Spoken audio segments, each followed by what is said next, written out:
우리나라에는 42개의 왕릉이 있는데 왕릉에는 그 규칙이 있었다.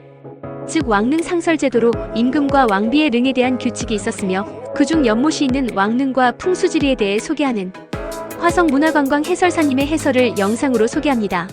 드리자면 이제 들어보시면 자, 우리나라의 조선왕릉이 몇 개가 있죠? 손 들어보세요. 42개. 우리나라에 40개가 있어요. 이게 손들으려면 한 번만 손들어야지 이게 이렇게 하면 선물을 못 써요. 자, 근데 이 40개의 왕릉에는 규칙이 있었다고 그랬잖아요. 조선 초기에 정해진 왕릉 상설 제도라는 게 있어요. 그래서 왕릉마다 능에 연못을 타놨어요. 근데 오늘날 40개의 왕릉 중에 연못이 남아있는 것은 6개밖에 없어요. 왜냐하면 연못을 규모가 아주 작다 보니까 세월이 오랜 세월 지나면서 조금씩 메워져서 보이지 않게 된 거예요. 그렇다고 연못이 없어지는 않죠. 이 기록에는 능 방향에 어느 방향에 몇 번 지점에 연못을 파놨다 이런 기록도 있어요. 그래서 연못이 보이지 않는 그곳을 오늘은 과학적으로 땅속을 살피는 그런 기록이 나왔어요. 그래서 연못의 특성을 찾아본 것도 꽤 있죠.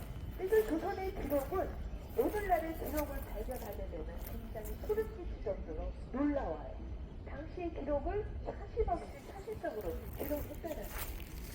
자, 육릉에 있는 이 연못은 능 방향으로부터 곤방향과 식방향 사이에 연못을 만들었다. 곤신지, 오늘날로 말하자면 남서 방향에 있는 연못이에요.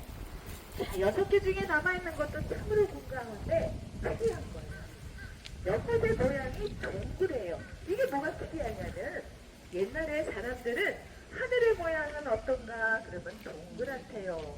땅의 모양은 네모나대. 이것을 다시 말해서 천원지방을 말해요. 이건 기교예요. 천원지방. 음과 양을 뜻하는 것으로 건물을 지을 때나 시설물을 지을 때도 그 내용이 내포되어서 만들어진 하죠. 그래서 우리나라의 전통적인 연못의 모양들을 보면 땅을 상징하는 네모난 방자로 만들어요. 그리고 규모가 크다면 가운데 동그란 성을 만들어서 소나무 한 그루가 심어지는 것이 우리나라의 전통적인 연못의 모양입니다. 그래서 옛 선비들은 그 연못을 바라보면서 네모난 땅이 하늘을 담았구나 이렇게 표현을 합니다. 근데 육릉의 곤실지는 애초부터 동그란 거예요. 이것은 바로 건능에 계신 증조대왕께서 아버지를 위한 특별한 마음을 표현했어요. 이건 거짓말이 아니라 기록에도 나와요. 정전금이 콕 집어서 원형이 되어야 한다라고 했어요. 그 이유는 자, 육릉에 계신 아버지 사도세자는요, 조선의 임금님들이 왕세자를 거쳐 10살이 되면 성균관 입현례를 거쳐서 왕세자를 거쳐 왕도 교육을 받고 훗날 임금이 되죠. 그런데 조선의 임금님 중에서 가장 어린 나이에 왕세자 책봉을 받아요. 아기가 태어나면 1살, 해를 넘기는 2살이 되죠. 2살이 되자마자 왕세자 책봉을 받은 왕세자입니다. 그 왕세자가 왜 이렇게 일찍 책봉을 받았냐면 아버지 영조가 마음이 급했어요. 사실은 첫아들 효장세자가 있었어요. 그런데 9살에 가래를 올리고 10살의 나이에 병이 들어 죽었죠. 그리고 둘째 아들이 안 태어나요. 후궁들 사이에 옹주를 12뒤나 봅니다.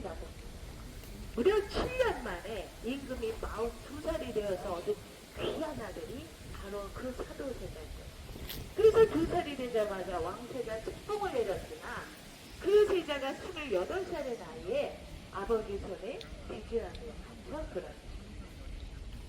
그래서 아들이신 정조대왕은 장차 왕이 되실 왕세자가 왕이 되지 못하시고 돌아가셨죠.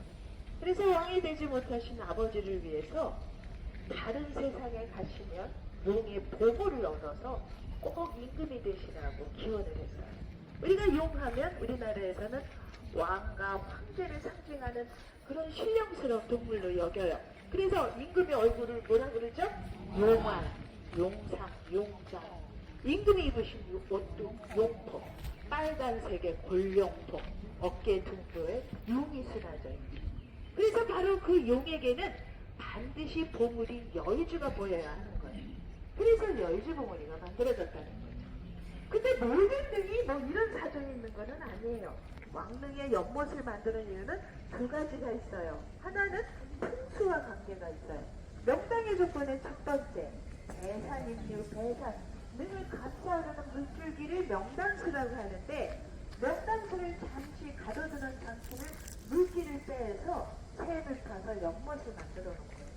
그래서 이제 풍수의 조건. 또 하나는 실질적인 기능이에요. 혹시 산에 사건이 일어나면 다 오늘날의 방아수로 쓸 수 있는 게 연못의 물이라는 거죠. 어쨌든 육릉에는 귀한 연못이 잘 보존이 되어 있다라는 거죠. 자, 지금부터 능을 보시면서 가겠습니다. 바로 능의 정면이에요. 이게. 능의 정면인데 이게 왜 중요하냐면요. 오늘날에도 풍수학을 공부하시는 분이 있어요. 조선시대의 유학자들이 풍수 공부를 중요한 요로 했는데, 그게 뭐냐면 낮에는 유학을 공부하고 밤에는 풍수를 토론했을 정도로, 풍수를 모르면은 선비가 아니라고 할 정도였어요. 그래서 사실은 내심 암암이 집안에서 명당을 찾고 돌아가신 조상을 위해서 명당을 찾는 것이 몸에 뱄다라는 거죠. 옛날에는 왕릉을 일반인들의 묘도 돌아가신 부모님이나 조상님들의 묘를 산에 좋은 자리를 찾아 묘를 만드는 것도 중요한 효로 생각했듯이, 국가에서는 왕과 왕비의 능을 조성한다라는 건 국가의 운명에 걸려있다라고 해서 백리 안에 천하 명당의 자리를 찾은 거예요. 그래서 그거 살아서 지쳐 죽어서 용인 뭐 이런 얘기가 있잖아요. 용인이 명당 자리가 많아요. 근데 백리 안이 넘어간다고 그쪽에 그 왕릉을 못 쓰게 한 거예요. 그래서 4대부대 묘들이 꽉 차 있는 거죠. 그리고 나머지 능들을 자리를 찾게 됩니다. 자, 이게 헬륭원의 풍수는 지금 현재 여기가 길방향이에요. 풍수하는 선생님들은 육릉의 입구에서부터 육릉 쪽으로 쭉 걸어오면요, 뭔가 길을 느낀다는 거예요. 그래서 제가 조그마면서도 목소리도 크고 단체가 많아지면 말이 강해지거든요. 이게 바로 여기 육릉에서 길을 많이 받아서 그런 거예요. 그래서 여러분들이 요 자리를 좀 사진 찍을 때까지 좀 지키시라고. 저 비각은요, 인터넷 치면 다 나와요. 왼쪽에 있는 것은 처음에 만든 헬륭원 비서, 오른쪽에는 헬륭원이 지금은 황제인흥이 됐어요. 자, 1897년에 우리나라의 국호가 바뀌죠. 조선국에서 대한으로 바뀌면서 고종이 대한제국을 선포하면서 황제 즉위가 돼요. 황제가 즉위가 되면 유교의 예에 따라서 황제의 직계 4대조를 황제로 추존할 수가 있어요. 바로 여기 계시는 사도세자가 바로 고종 황제의 직계 4대조 할아버지가 되시는 거예요. 그래서 원래 이름 혈융원의 가운데 융자를 떼어서 4대조 할아버지께서 융승하게 기르시라라는 지금의 육릉이요. 다시 말해서 사도세자는 돌아가셨을 때 양주 땅 대봉산에 묻혀있을 때는 수은묘, 정조가 왕이 되었을 때 원이 되죠. 혈융원. 그리고 훗날 4대 손자에 의해서 황제인흥까지 올라가신 분이에요. 이게 출연이 됐다 안 됐다는 어떤 뜻이냐면요, 오늘날 서울의 종묘라는 게 왕실의 왕과 왕비의 선왕들의 신주를 모시는 국가 사당이에요. 그 사당에 신주를 모실 수 있느냐 없느냐가 추전이 되느냐 못 되느냐의 차이예요. 그래서 1899년 고종이 황제가 된 3년째에 사도 장원세자와 해경궁호 씨는 종묘의 부묘가 되어 있다라고 보시면 됩니다. 자, 전체 사진 찍는데요. 한번 이제 쭉 가시면서 사진 찍고 또 오세요.